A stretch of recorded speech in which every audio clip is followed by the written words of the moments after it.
Break के बाद आप सभी का एक बार फिर से स्वागत है। जनरल की जंग जारी है। वो अभी भी विवादों की बात आते ही तल्ख हो जाते हैं, लेकिन विवादों के साथ उनका नाता बहुतों को पसंद भी नहीं आता। खास करके सेना से जुड़े अफसरों में जनरल वीके सिंह के लिए मिलीजुली प्रतिक्रियाएं हैं। कोई इसकी मुखालफत करता है तो किसी को जनरल की जंग से हिम्मत मिलती है।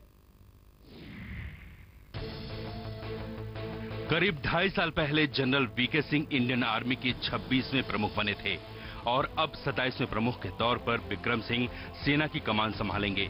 एक जनरल जा रहा है और दूसरा आ रहा है। ऐसे में सवाल उठ रहा है कि वीके सिंह का कार्यकाल कैसा रहा। पूर्व सैन्य अधिकारी इसे मिला जुला करार दे रहे हैं। ओवरऑल अच्छा है, लेकिन ये तो पर्सनल इन्वॉल्वमेंट हो गई ना उसके अपने पर्सनल केस में, और दूसरा जो लेफ्टिनेंट जनरल आलग के बारे में है वो थोड़ी पर्सनल चीज हो गई, इसलिए वो थोड़ा सा I don't think anything wrong has happened in the army as such, लेकिन ये चीज अवॉइड की जा सकती थी। जनरल वीके सिंह अब तक के सबसे ज्यादा चर्चित आर्मी चीफ रहे हैं। उम्र विवाद से लेकर टाटा ट्रक डील का विवाद या पीएम को लिखे खत में रक्षा तैयारियों पर सवाल उठाने का विवाद, जनरल वीके सिंह सबसे विवादित आर्मी चीफ भी रहे। अब वो रिटायर होने वाले हैं और बहुत मुमकिन है कि रिटायर होने के बाद भी उनका और विवादों का साथ न छूटे। जनरल वीके सिंह पहली बार सुर्खियों में तब आए जब उम्र विवाद को लेकर वो अदालत तक पहुंचे। हालांकि उन्हें अदालत से कोई खास राहत नहीं मिली, लेकिन रक्षा से जुड़े अधिकारियों को ये नागवार गुजरा है। आप कोर्ट में केस ले जाने से पहले मेरे विचार में उनको काफी सोचना चाहिए था, क्योंकि कोर्ट में केस जाने के बाद अगर हार जाओ तो वो अच्छा नहीं लगता। तो वो केस अपना कोर्ट में लेके चले गए। वो अपनी तरफ से ठीक समझते थे। मेरा अपना ख्याल है किसी लॉयर साहब ने उनको ठीक एडवाइस नहीं दी, क्योंकि अगर एडवाइस दी होती तो पहली पेशी में वो केस कैसे खत्म हो जाता। लेकिन ऐसा नहीं है कि सभी आर्मी ऑफिसर्स वीके सिंह की जंग को गलत मानते हैं। उन्होंने जो ऑनेस्टी दिखाई है, ऑनेस्टी ऊपर से नीचे चेन में जाती है, और ये है जो चीज परमिएट करेगी नीचे की तरफ कि अगर आप ऑनेस्ट हैं तो आप अपनी राइट्स के लिए लड़ सकते हैं। वैसे वीके सिंह का बार बार प्रेस में जाना, इंटरव्यू देना, प्रेस रिलीज निकालना भी सेना से जुड़े अफसरों को सही नहीं लगता।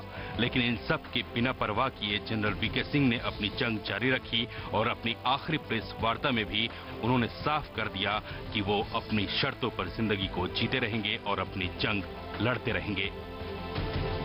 चंडीगढ़ में अंकुश महाजन के साथ राकेश कुमार सिंह, P7 न्यूज, दिल्ली। तो एक जीवट जनरल रिटायर हो रहा है। ये वो जवान है जो शुरू से जिद्दी रहा है, जिसने अपनी मंजिल को अपनी मेहनत और लगन से हासिल किया है, जिसने अपनी वर्दी पर एक भी दाग लगने नहीं दिया। आपको इस जनरल के बारे में, उसकी जिंदगी के बारे में हम कुछ और बताते हैं। इस फौजी को सेना पर गर्व है।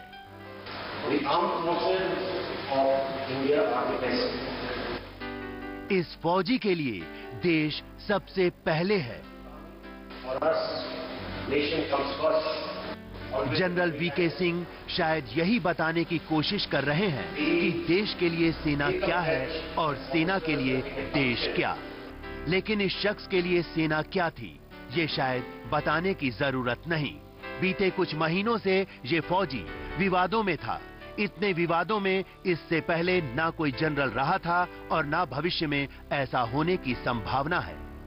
ये जनरल की उस जिद का नतीजा था जो सेना में सब कुछ साफ सुथरा करने पर तुली हो।